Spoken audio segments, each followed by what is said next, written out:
go.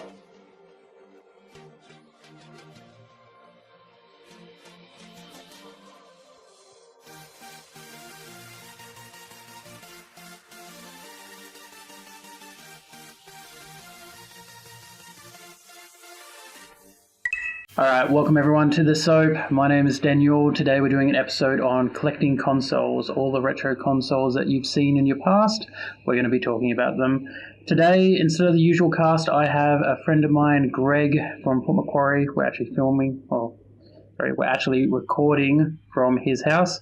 Greg, tell us a little bit about yourself. How's it going?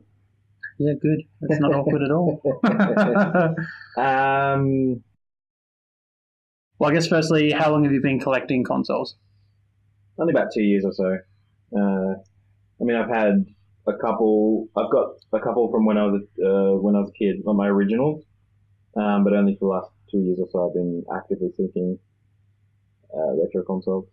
So you mentioned from your childhood. How long have you been playing games?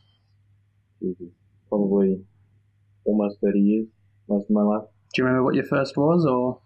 First was a Sega Master System 2 when I was, 5 years old, something like that. We did have an Amiga computer before that, though, which I haven't progressed to collecting vintage computers yet, but maybe one day. When the funds are right. Yeah. What got you into games and consoles originally? In a big way, probably the 64, the launch of the 64. When I was about 10 years old, I think it was, we got the 64 when it first came out with Mario 64, like many people did that Christmas, and played the absolute hell out of Mario 64, which was the only game I had, which was more than enough, and fell in love from there and never looked back. Was it a family thing or just with your friends? It was a friend's thing. I had a friend that had a Super Nintendo. We used to go there and play that.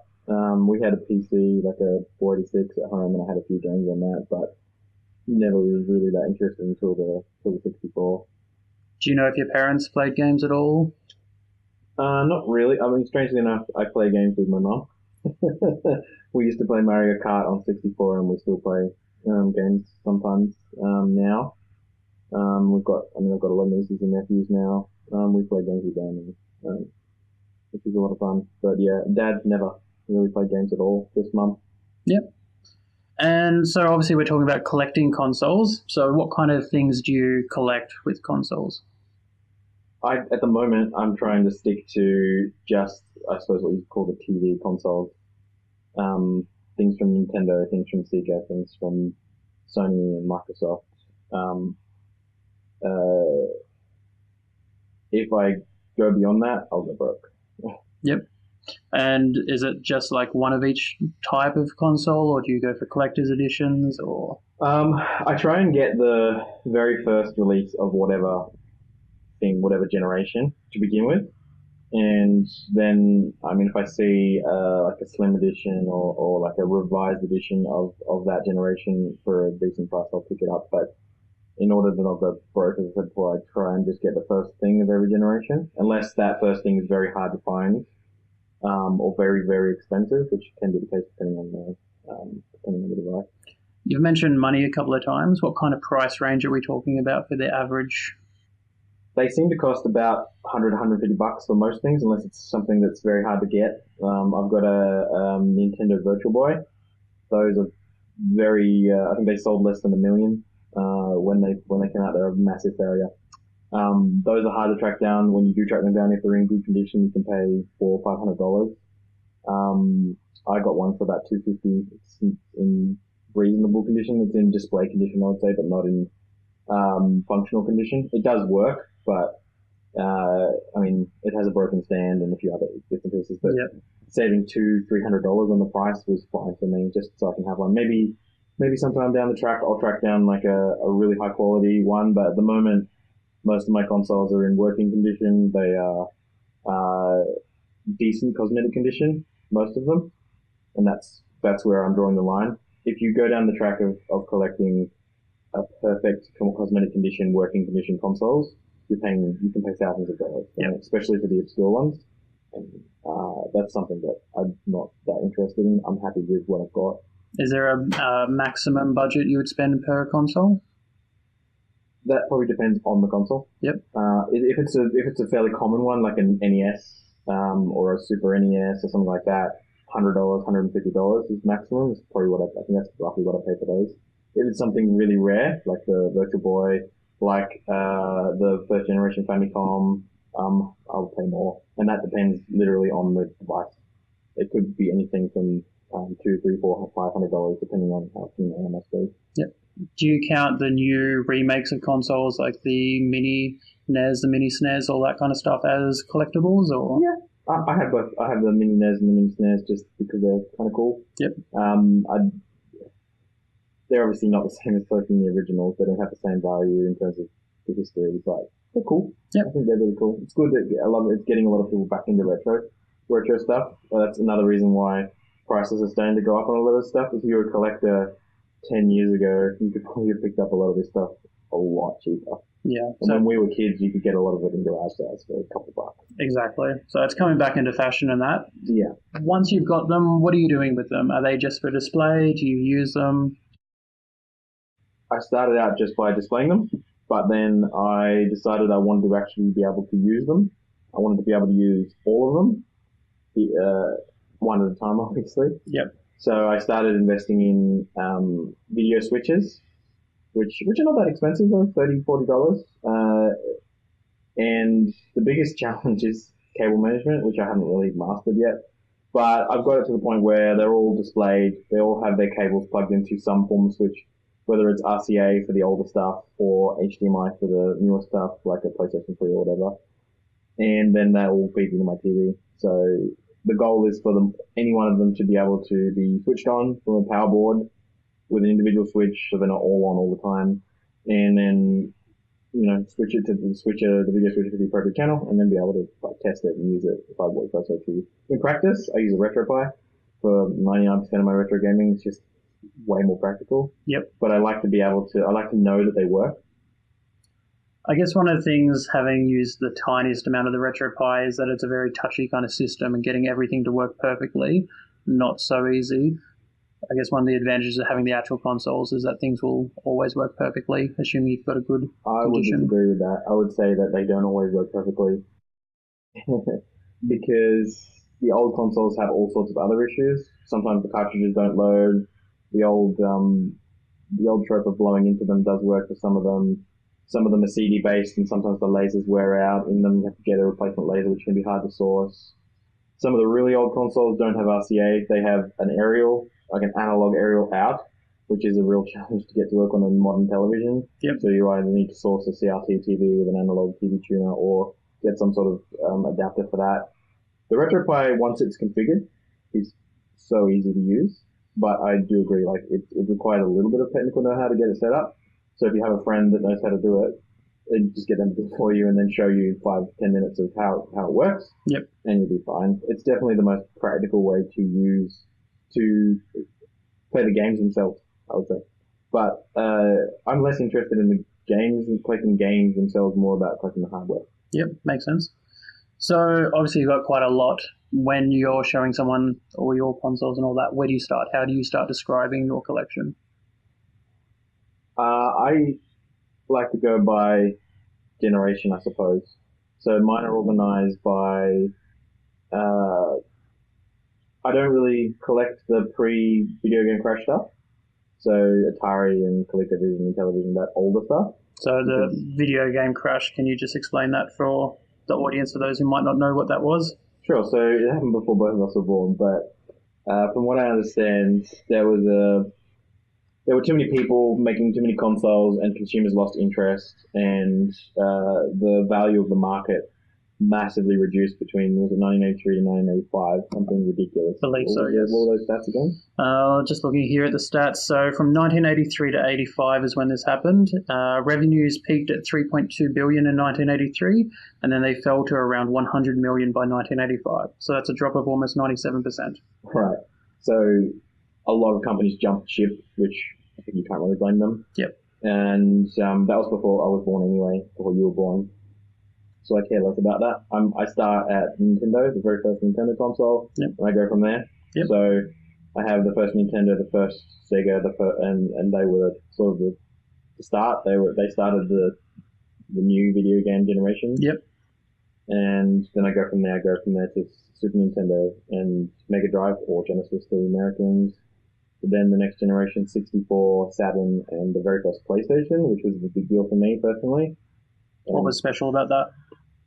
It was the first disc-based console, so the games were plentiful. All the publishers, all the developers, jumped on that ship.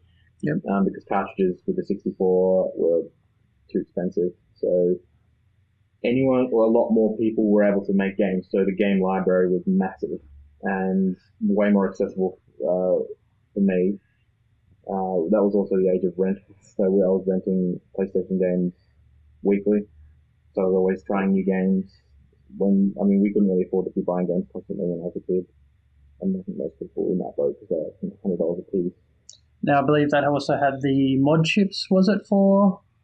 I wouldn't have put that. I believe that was the era where that started. Where I believe I'm sure it was done before then. I don't know the specifics, but I doubt a lot of the older consoles had any copy protection. But the fact that you had to have a cartridge made it basically impossible to pirate. But CDs were easy to attain. CD burners. Well, a lot of the consoles did have copy protection. One notable console that didn't was the Dreamcast, which is why a lot of people say it failed, because you could literally just get a disc, copy it in a computer, and put it in an old address, from what I understand. Yep.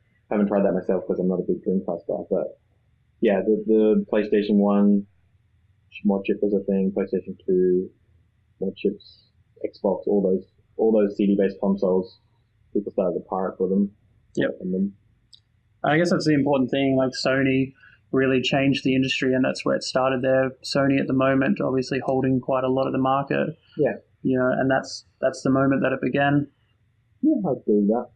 And that's also the 64 in that era, so big at the time. And first 3D, well, not the first 3D console, but the first very successful 3D console, I think. Yep.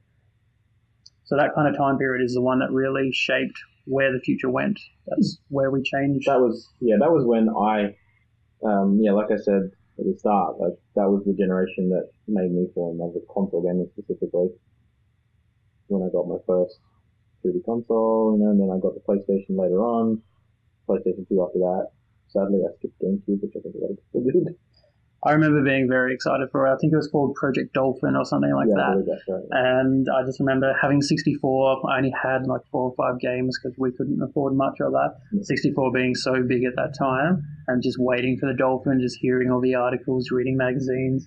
And then when it came out, just wasn't the same kind of buzz that the 64 gave you. Yeah, I mean, we were older at that point. I think, when did it come out? Do you know? It was 2000 or something like that? Or was it even later than that? I think it's 2002. 2002. So 2002, we were late high school. We were less interested in, we had less time for games for sure, because that was coming into the end of high school. We had no money. My parents weren't spending money on video games at that time for me. I think I just started working then as well, but I wasn't spending money on games. We had other things on our minds, I suppose.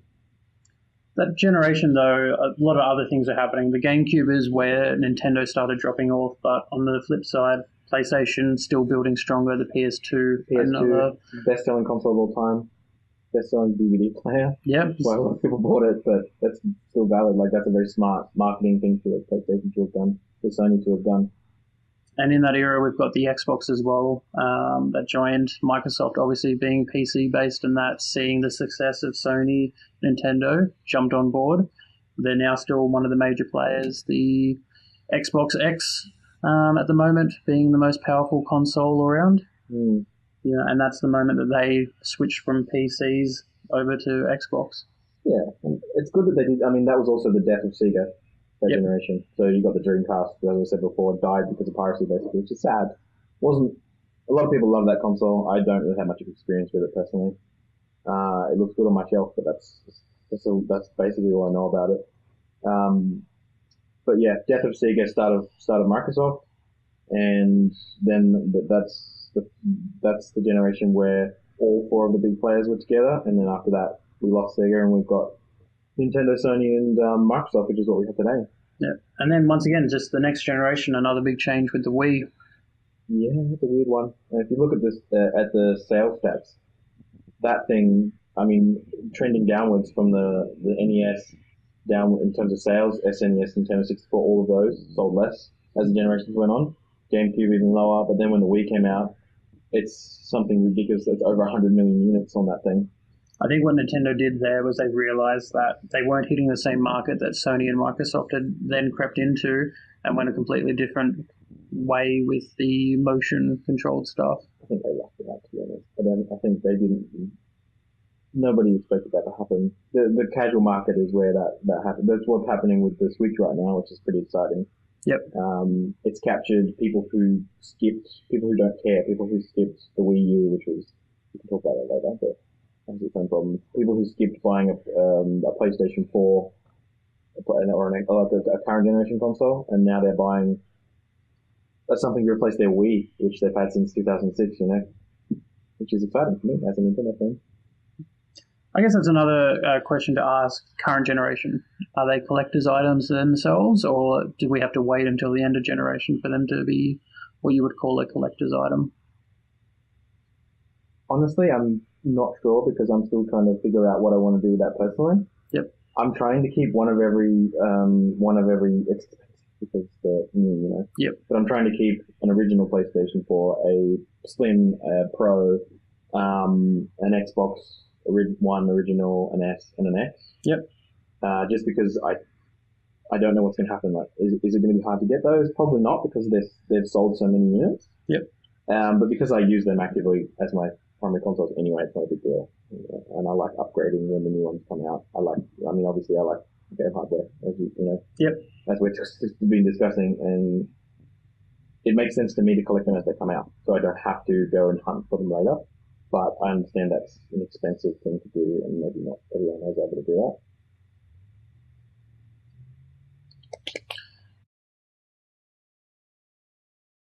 All right, so we've talked a bit about the TV version of consoles, but there's another market in the handheld side. Where would you classify them in the range of collecting, and how do they compare? So that's kind of a whole separate area which you can choose or not choose to get into. I have chosen to get into it. When I was a kid, I had my sister had a Game Boy. I had a Game Boy Color. I had Pokemon like a lot of people our age. The original blue and red, the first ones that came to the West. So that's mainly a Nintendo thing. Historically and even today, a few other companies have gotten into it at various points. Sega has a few. Sony obviously has a few. The PSP being incredibly successful. The Vita obviously not, which is a shame because it's a good console. I have a soft spot for handhelds. The Switch is my favorite console of all time. Yep. So I guess that's kind of as they market it, a hybrid console. But I play it handheld personally, almost exclusively. I travel a lot for work, so it's fantastic for that, for travelers. But the problem with handhelds is that Nintendo likes to make so many mid-generation redesigns and that sort of thing. So there's 5 main Game Boys and like 5 main DSs. Yep. DS/3DSs. And even in those, there's other models, XL versions of things, and light versions, and that sort of thing. So there's so many things to collect. But I enjoy doing that. They tend to be cheaper than, depending on which one you're trying to get. They tend to be cheaper than the other consoles to collect. They're battery operated, so they're easy to pick up and try. You don't have to worry about weird TV connections and things like that. They obviously have their own screens and their own sound and everything. With talking about different versions, all that kind of stuff, we're obviously talking about ones that we've collected normally from Australia.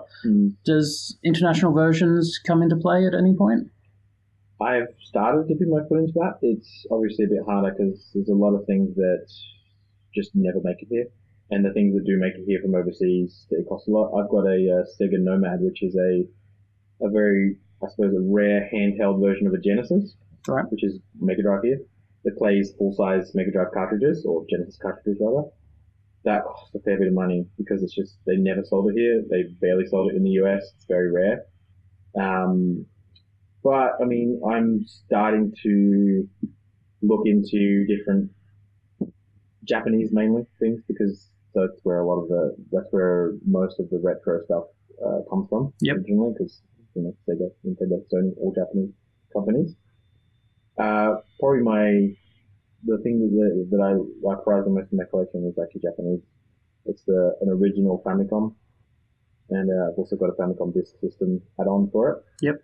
And those are fairly common because they sold, I suppose, pretty well. So that wasn't too hard to get a hold of. A lot of people collect those. A lot of people in Australia have those. But there's a lot of obscure Japanese consoles and things that I would personally love to collect. There's a lot to collect. Getting them is a problem because they're mainly just in Japan, unless someone's already imported them, in which case they're probably going to charge a lot for it. So my plan at the moment is to actually go to Japan with an empty suitcase and a shopping list of things that I really want to get, and go hunting for them in Akihabara in Tokyo, or I don't know, do some more research for maybe other places in Japan that are good sources. But you can't go wrong with Akihabara in Tokyo for electronics. Yep. Now, we've mentioned some of the conditions of the consoles, buying them a lot of secondhand, that kind of thing. Do you have to restore them at any point? Is that a thing? Definitely a thing. One thing that a lot of people will know about is the yellowing of older plastics. Yep. On a lot of older consoles, something to do with the plastic they used to use reacts to the sun or something like that. So it's something I've been looking into a bit more recently. And I mean, I think it does make a huge difference. I mean, it's if you do it properly, it's a low amount of effort to make something that's 30 years old look like as close to new as it could. Yep. Oddly, there's a hair product which is made of a high percentage of hydrogen peroxide, and somebody figured out at some point that hydrogen peroxide plus sunlight reverses the effect on the plastic and makes it go back to the grey color that it should be, or the white color that it should be, as opposed to the yellowy color. There's a thing online called Retro Bright, which you can Google and find out more about. It's something you can mix yourself, but you need to get the hydrogen peroxide. It has to be quite a high percentage, I believe.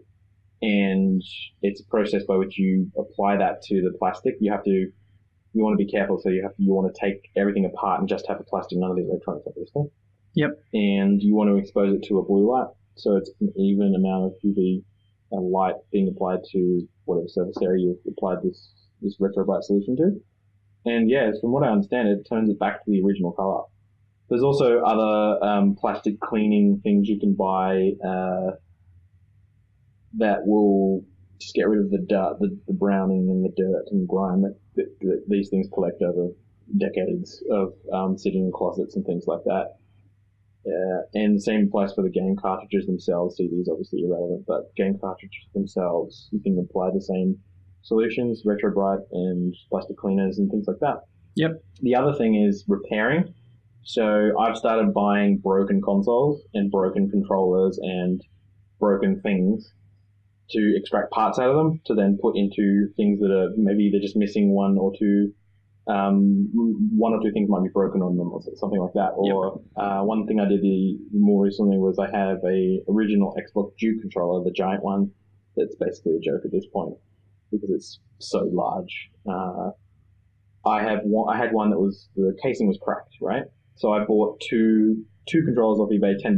Both the controllers are broken, but the casings are perfect. Yep. So I had to pull apart the entire console and the entire controller and rip the guts out, open the one that was broken, chuck the guts in the bin, put the guts that worked in the case that was fine, obviously, yeah, etc., etc. But that's what you'll find. The plastics become brittle they can become brittle. So you might get something where the controller you got with your console is busted, or the plastic is chipped, and I am slowly trying to get things at least to a point where I have nothing that's obviously broken. Yep. And it's functional. So I'm buying broken things to get casings that are in good condition, stuff like that, which doesn't tend to be too expensive. One common thing that people often do is with the NES, because the pins inside the NES, because it wasn't designed as good as it could have been. You can replace the header inside the NES where the cartridge is plugged into. So I've done that on mine, which apparently fixes it for a while. Eventually the pins bend again. You have to either get inside and rebend them back, or just replace the pin, which costs like $5 for a slot off eBay.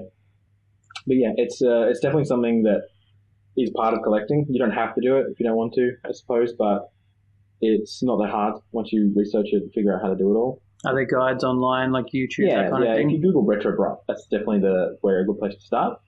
In terms of opening the electronics and replacing, that's just basic repair.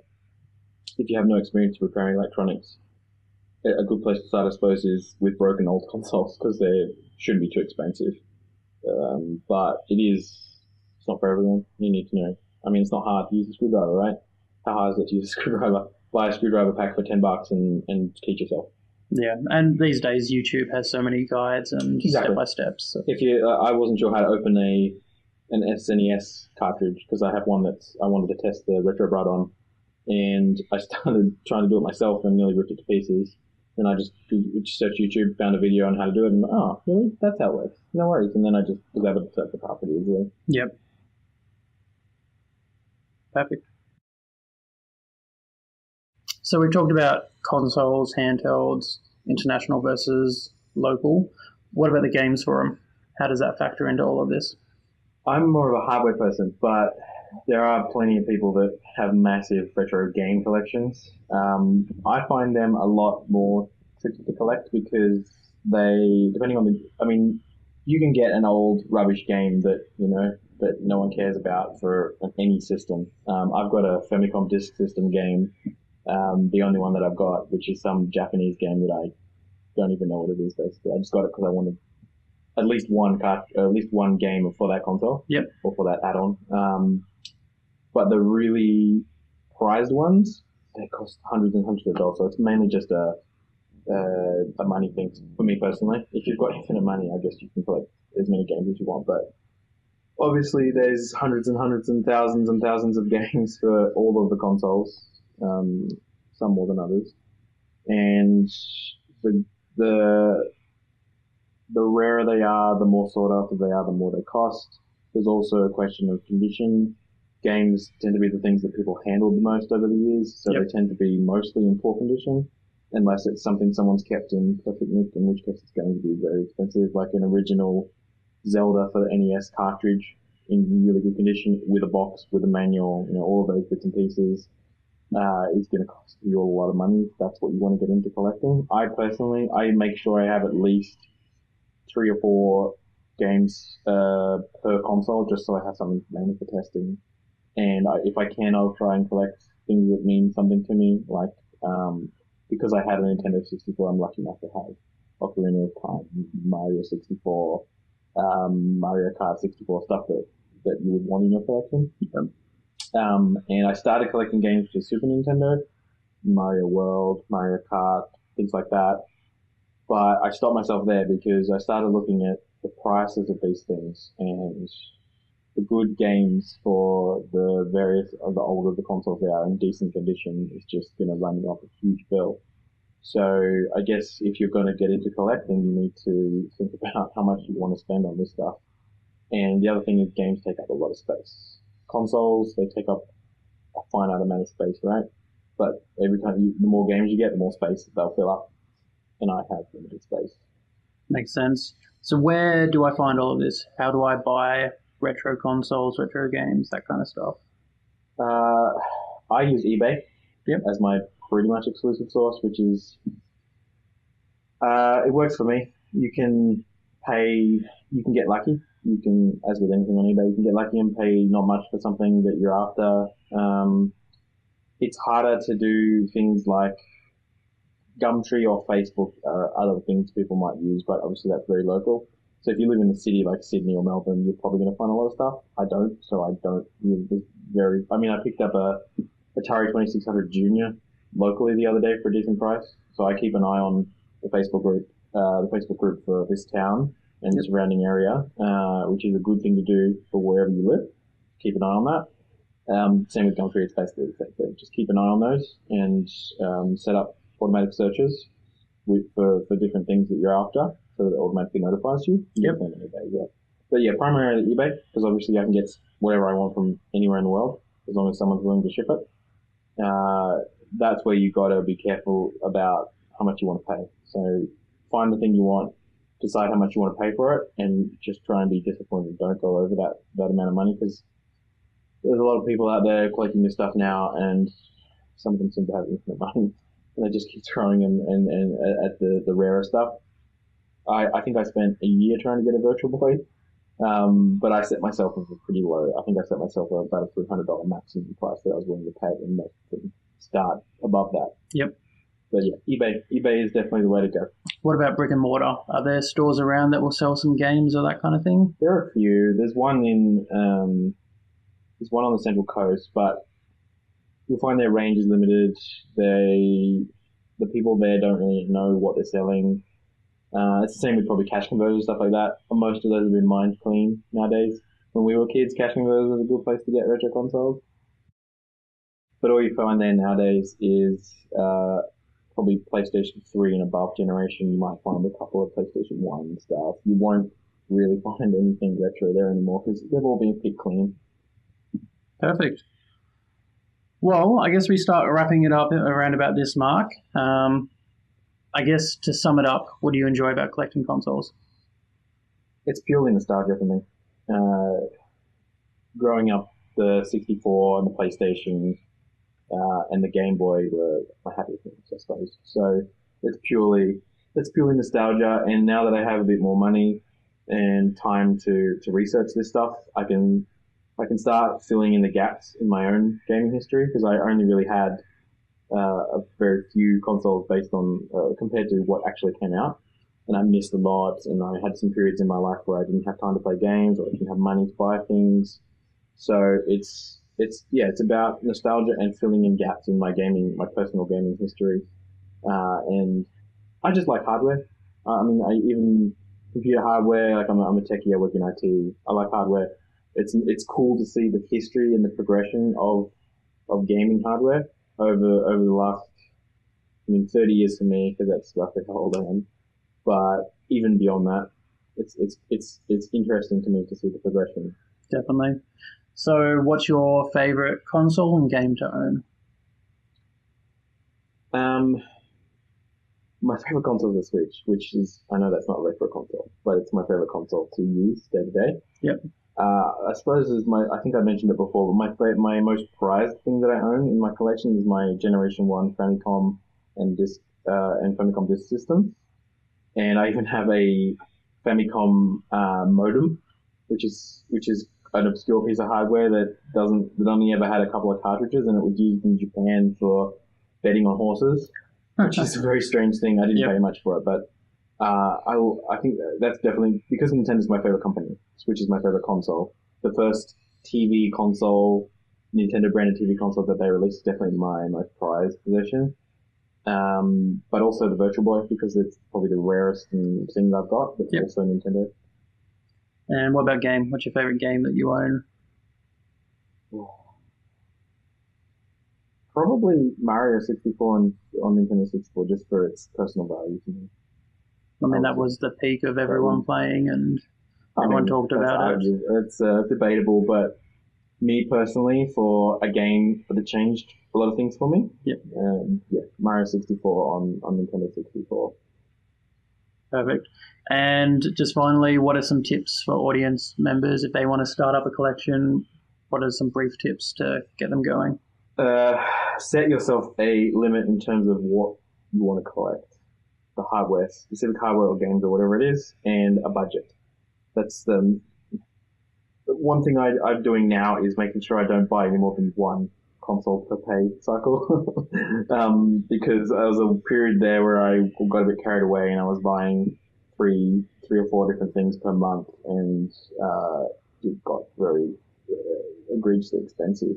Yep. So set yourself a clear goal in terms of what you want to collect, and try and stick to that, at least in the short term. Like once you have all of those things, you can expand beyond that, which is what I've been doing, because I got everything I wanted initially, and now I'm I can't help myself and I want to get more stuff. So I'm just making excuses and collecting more things now. But yeah, and be prepared to spend a lot of money. Perfect. Unfortunately. All right, Greg. Well, thanks for joining us. This has been another episode of the S.O.A.P. For everyone listening, make sure you like and subscribe us, and we hope you join us for the next episode. Thank you.